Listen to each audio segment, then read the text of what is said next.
Hi, my name is Geena Capitini, and I am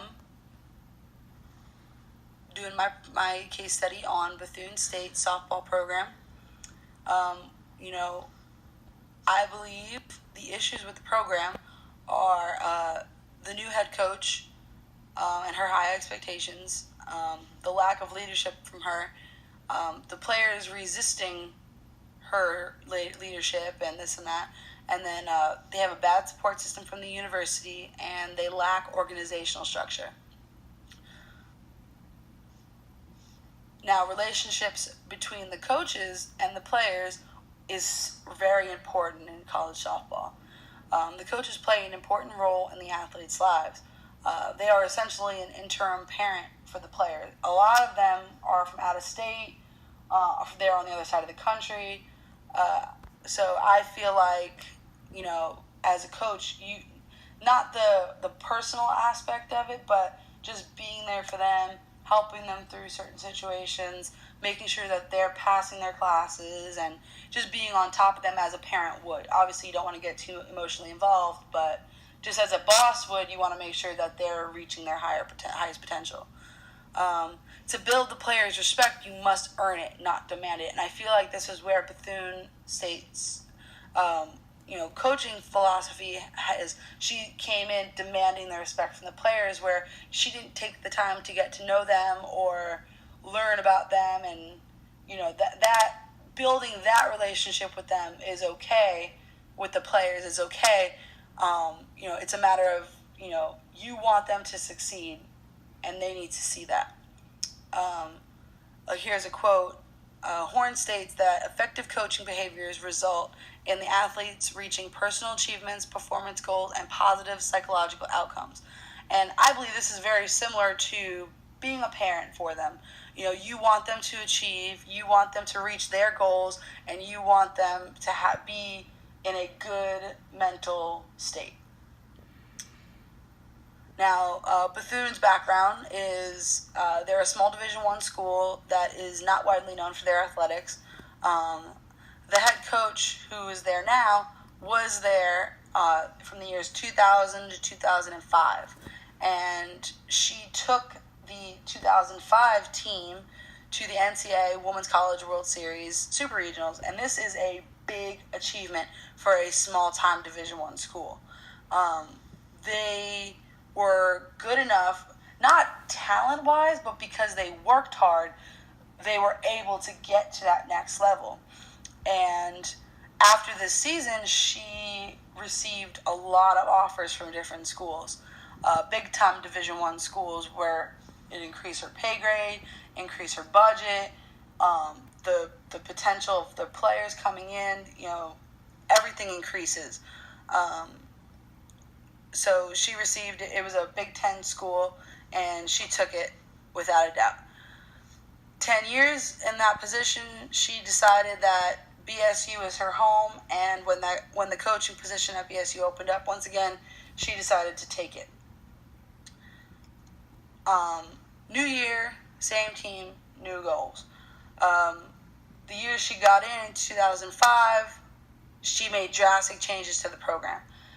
She added a dietitian. She added strenuous conditioning workouts. She made a big impact on the program. But one thing, she was very cold, and she was reluctant to get to know the team. And this was obvious for the players when they first got there in August. They noticed, whoa, okay, she's not really nice. She's not really, she doesn't really want to get to know us personally, and she disregarded the well-being for the girls.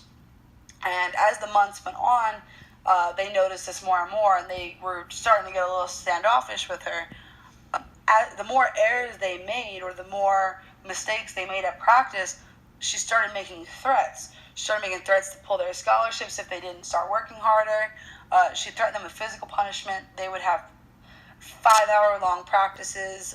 3 of them would be straight conditioning or punishment, sprints, push-ups, burpees, stuff that's going to physically make them not want to make errors, but at the same time, it makes them play tight, which ultimately leads to more errors. So, the fall season lasts from August until November, right around Thanksgiving. So in that time frame, as a coach, you're supposed to mold the girls, help them become better athletes, in better shape, mentally, physically, and emotionally, and you're preparing them for the spring season, which is strenuous, long, and is very wearing on the body. The spring season starts in the end of January or beginning of February, and could go until end of May, beginning of June. So you're preparing them for that in the fall. So when they got back in January, it was time to hit the road. Let's go. We're playing now. And the team didn't want to play for her because of what she did in the fall, and they were very reluctant when it came time to play. And the first couple of games were rough. So when they played bad, it often led to them, having punishments. Sometimes she didn't feed them, which is against the rules. Towards the end of the season, the girls began playing for themselves as a team and not for the coach, not to please the head coach. And they started winning. And they actually ended up going all the way to the conference championship game, where they ended up. When the season was over, the head coach decided to take the credit for the wins, but she blamed the losses on the players, which I think should be the opposite. As a coach, you should take the blame for the losses and let your girls, receive the credit for winning. Because of her narcissistic, 5 players transferred or quit playing softball together, which, it's a hard decision to stop playing the game you love.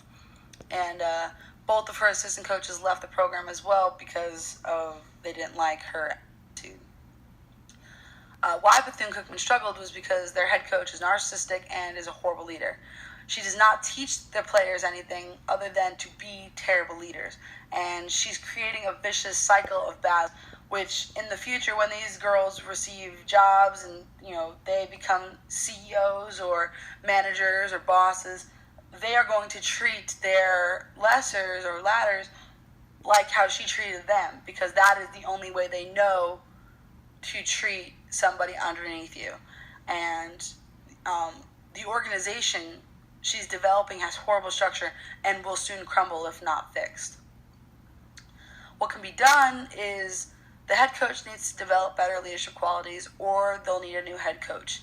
And I feel like a new coach would probably be better for the program, but if she was able to develop some better leadership qualities for this upcoming year, she'll probably find some success. Why we work to determine how well we work. And that's from McGregor and Doshi, 2015. And I feel like she needs to show the players how to be better by setting a better example. And that is when they will ultimately follow her. Just like in business, having a leader to help teach and guide a group of people to reach their highest potential makes more leaders. And that's a quote by Kevin Groves. And then another quote is, when the interaction between the leadership and the employees is good, the latter will make a greater contribution to the team, communication, and collaboration. It will also be encouraged to accomplish the mission and objectives assigned by the organization, thereby enhancing job satisfaction. And that's by Yifeng Desai. And I also like the study that he did as well on organizational structure. It gives us great insight on how leadership behavior affects employees' job satisfaction. And he did a study he actually handed out 300 surveys to a hospital in Vietnam, I believe, that gave great insight to how people react to, good leadership and good organizational culture. And I believe this really relates to BSU's softball program, because their leadership is what's causing their downfall. I created this chart here based off of Oklahoma University, University of Florida, Michigan State, and then Bethune State. And it just shows the difference. Oklahoma and UF are essentially, in my opinion, the greatest college softball teams in the country. They've accumulated the most wins and the most championships, and I think it's because of their culture. the university's culture for winning and for, setting good examples that has led them to this success. While Michigan State, last in 2015 and prior to that, they suffered from their coach not having great leadership capabilities, but they actually had a new AD come in 2016 that kind of turned the program around. And even though it was the same head coach, I believe she had a reason to get better, to be better, and that's when her team here, you can see, started